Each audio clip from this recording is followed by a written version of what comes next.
जी, बाबा कहते हैं, बाबा ने आज आँखों के बारे में बात की वरदान में, कि आँखों से देखते हुए भी अगर कहीं मोह आ गया, कहीं आँखें अटक गई, फँस गई, तो अचल अडोल स्थिति नहीं होगी। भाई जी, देखा जाए तो दुनिया में हमारी सारी फीलिंग्स हमारी आँखों पर बेस्ड होती है। जो देखते हैं उस हिसाब से हम दुनिया को समझते हैं। साथ ही में भाई जी, ये भी देखा जाता है कि सारी धारणाएँ हम कई बार अच्छे से फॉलो कर रहे होते हैं, सब कुछ कर रहे होते हैं, लेकिन इन आँखों पर तक कंट्रोल आने में थोड़ा-सा समय लगता है। माना सब कुछ छोड़ने में ईज़ी लगता है, लेकिन आँखों द्वारा सुख लेना, आँखों द्वारा कुछ देखकर खाने की इच्छा होना, ये भाई जी चलता रहता है। तो इस धारणा को हम अपने स्वरूप में कैसे ला सकते हैं भाई जी?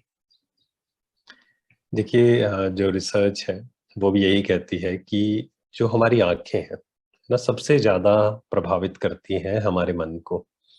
आपने भी ध्यान दिया होगा कि कोई चीज़ हम सुनते हैं, मान लीजिए खाने के बारे में सुना या फिर किसी ने उसके बारे में हमें पिक्चर दिखाई जब, है ना? खाने को देख लिया मान लो या ऐसी पिक्चर्स देखी, तो ऑटोमेटिक मन करने लगता है।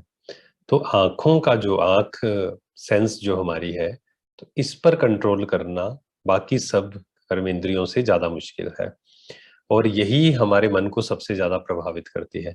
तो हमें क्या करना है? इसके लिए विशेष जो अभ्यास करना है, हमें मन को समझाने का अभ्यास करना है। देखिए, आँखों को डायरेक्टली ट्रेन नहीं किया जा सकता है, क्योंकि आँखें भी मन के अधीन है ना? आत्मा किसको अधीन करेगी? कंट्रोल करेगी मन को और मन अपने आप कर्मेंद्रियों को कंट्रोल करेगा। तो जितना हम मन को समझाते जाएँगे, मन से बात करते जाएँगे कि मेरा मन मेरे कंट्रोल में है ना? तो जैसे-जैसे मन कंट्रोल में आता जाएगा, ऑटोमैटिक हमारी सारी सेंसेस जो हैं, हमारे कंट्रोल में आनी शुरू हो जाएँगी।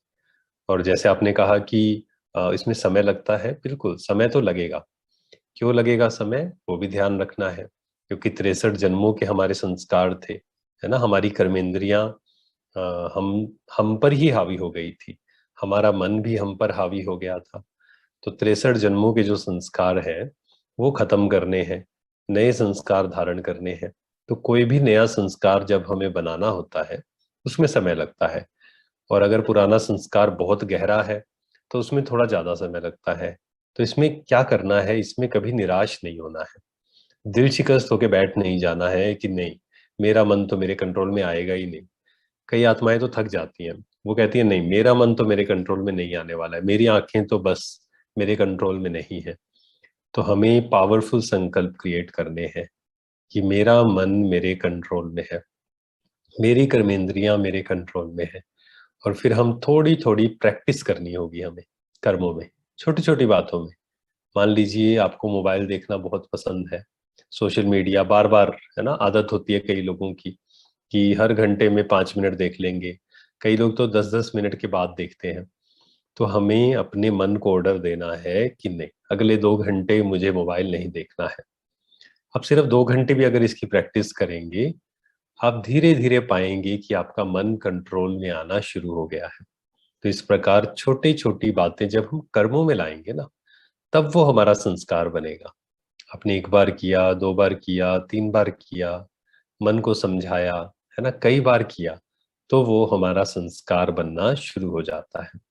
तो इसीलिए मन को छोटी-छोटी बातें बतानी होंगी और कर्म में आप शुरुआत चाहे छोटे से स्टेप से करिए, उसको धीरे-धीरे आप पाएँगे जब वो संस्कार बनना शुरू होता है ना, तो हमें खुद फ़ील होता है कि मेरे अंदर बहुत पावर है।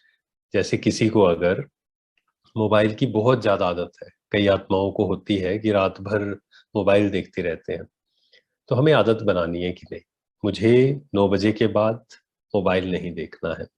मान लीजिए आप 11 बजे तक देखते हैं, तो आप 10 बजे के बाद बनाइए। धीरे-धीरे आप पाएँगे कि आपका अपने मन पर कंट्रोल आना शुरू हो गया। तो अपने आप ही जब इस तरीके से हम काम करेंगे, तो वो परमानेंट होगा। नहीं तो अगर हम सिर्फ दमन करने की कोशिश करेंगे, तो नहीं होगा। जो परमानेंट सॉल्यूशन निकलता है वो अंडरस्टैंडिंग से। जैसे ही हमें कोई बात समझ में आ जाती है, अच्छे से समझ आ जाती है, उस चीज़ से हम अपने आप ही छूट जाते हैं।